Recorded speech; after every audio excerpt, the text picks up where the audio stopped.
नमस्कार, मैं ब्रिजेश ओझा और आप देख रहे हैं न्यूज़ डिपो। और आज हम बात करेंगे डीटीसी की। हम लगातार हर बार ये बोलते रहे कि शायद दिल्ली सरकार की जो नीतियाँ चल रही हैं उससे लगता है कि शायद दिल्ली सरकार डीटीसी को निजी हाथों में सौंपना चाहती है, इसीलिए क्लस्टर पर बहुत ज़्यादा फोकस किया जा रहा है। और अब जो मीडिया रिपोर्ट्स आ रही है उससे लगता है कि शायद ऐसा ही है। दिल्ली सरकार डीटीसी बसों को जो उनका परिचालन है वो निजी हाथों में सौंपने जा रही है। मीडिया रिपोर्ट्स के मुताबिक खबर देखी जा रही है। इसके लिए दिल्ली सरकार ने तैयारी भी शुरू कर दी। दिल्ली सरकार ने परिवहन आयुक्त की निगरानी में एक समिति का गठन भी किया है। हम लगातार ये मुद्दा आपके सामने लाते रहे और बताते रहे कि हमें लगता है कि शायद जो दिल्ली सरकार की नीतियां चल रही हैं, जो डीटीसी का जो उपहास लगातार सामने आ रहा है, कर्मचारियों को पक्का करने की जो बात है वो नहीं हो रही, वो इसके पीछे कारण है। ये समिति क्लस्टर बसों की तर्ज पर परिचालन के रखरखाव तक की जिम्मेदारी निजी संचालकों को देने पर रिपोर्ट तैयार करेगी। सीधा यहाँ बताया जा रहा है कि किस तरह से क्लस्टर की तरफ डीटीसी को मोड़ने की कोशिश की जा रही है। समिति इन बसों का क्लस्टर मॉडल और परिचालन को लेकर काम भी करेगी। ये सीधा बताता है कि दिल्ली सरकार अब डीटीसी से शायद ऊब चुकी है, तंग आ चुकी है और उसमें दिल्ली की जनता को राहत नहीं देना चाहती। दिल्ली सरकार ने वर्तमान में डीटीसी में आई 152 इलेक्ट्रिक बसों के परिचालन की जिम्मेदारी निजी संचालकों को दी है। यानी जो बसें आई हैं, अभी तक ये बड़ा हाव हल्ला हुआ कि ये डीटीसी में बसें आ रही हैं, आई तो, लेकिन उसका जो पूरी जिम्मेदारी वो किसको दी गई? निजी हाथों में।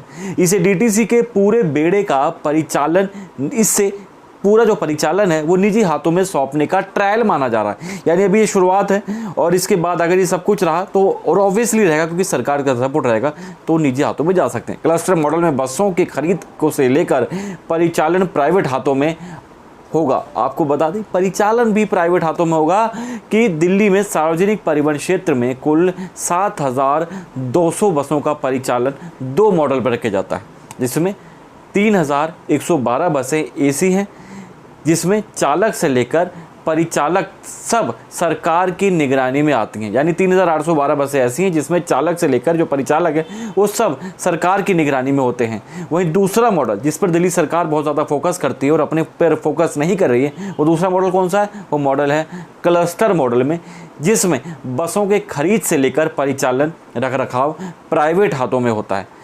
दिल्ली में ये जिम्मेदारी डिम्स नाम की कंपनी फिलहाल संभाल रही है।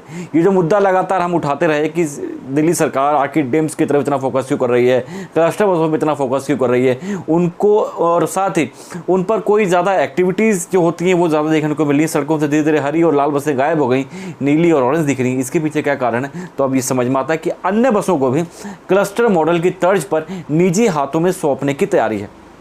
ऐसे में अब डीटीसी के बेड़े में शामिल अन्य बसों को भी क्लस्टर मॉडल की तर्ज पर निजी हाथों में सौंपने की तैयारी शुरू हो गई है। और यही तैयारी है जिस पर हम लगातार ये चिंता व्यक्त कर रहे थे कि अगर दिल्ली सरकार की सारी जो डीटीसी बसें हैं इस पर अगर ऐसा हुआ तो क्या होगा, ये अब साफ नज़र आता है। इधर डीटीसी वर्कर्स यूनिटी सेंटर के द्वारा दिल्ली परिवहन निगम के इस फैसले को लेकर मीटिंग का दौर शुरू हो गया है। वर्करों का कहना है कि डीटीसी प्रबंधन और दिल्ली सरकार को इस संबंध में चेतावनी जारी किया जाएगा। चेतावनी देने की बात किया, लेकिन दिल्ली सरकार ने जब एक तरफ मन बना लिया है, क्योंकि अपनी बात से मुकरना दिल्ली सरकार के कुछ नया नहीं है।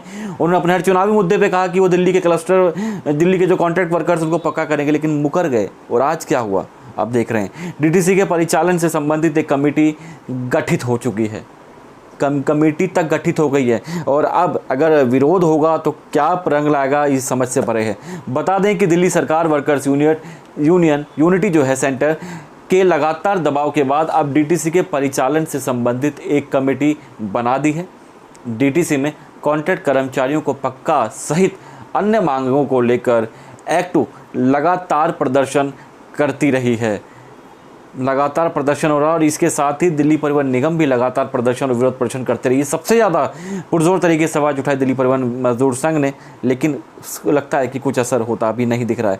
यूनियन का कहना है कि आम आदमी पार्टी द्वारा जारी पार्टी के घोषणा पत्र में कॉन्ट्रैक्ट कर्मचारियों को पक्का करने के वायदे किए गए थे, जिसे अभी पूरा नहीं किया गया है। जो ये बताता है कि अब शायद जो भी विरोध प्रदर्शन हुए वो अब धीरे धीरे नाकाम होते साबित हो रहे हैं, क्योंकि पक्का करने और कच्चा करने की बात छोड़िए, जब डीटीसी का पूरा सिस्टम ही अगर धीरे धीरे निजी हाथों में चला जाएगा तो उससे डीटीसी की क्या स्थिति रहेगी आप समझ सकते हैं। सवाल यहाँ पर सबसे बड़ा यह है कि 14 साल की 2014 से पहले या आम आदमी पार्टी की सरकार आने से पहले जब डीटीसी की स्थिति ठीक थी और आज की कंडीशन में डीटीसी के पास कोई बसें नहीं हैं और धीरे धीरे वो उसका पतन हो रहा है, वो ख़त्म होने की कगार पर है और उसे निजी हाथों में सौंपने की तैयारी शुरू हो गई है, तो इसके लिए सबसे बड़ा जिम्मेदार कौन है? सरकार को इस पर जवाब देना चाहिए, क्योंकि एक वक्त ऐसा भी था जब डीटीसी देश की सबसे बेहतरीन परिवहन व्यवस्था थी और आज वो अपने ही अस्तित्व की लड़ाई कर रही है। दिल्ली सरकार को इस पर जवाब देना चाहिए कि आखिर क्यों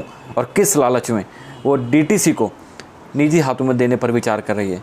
और अगर ऐसा नहीं है तो वो साबित करना चाहिए और उन्हें प्रमाण सहित ही बताना चाहिए कि हम डीटीसी को निजी हाथों में नहीं सौंप रहे।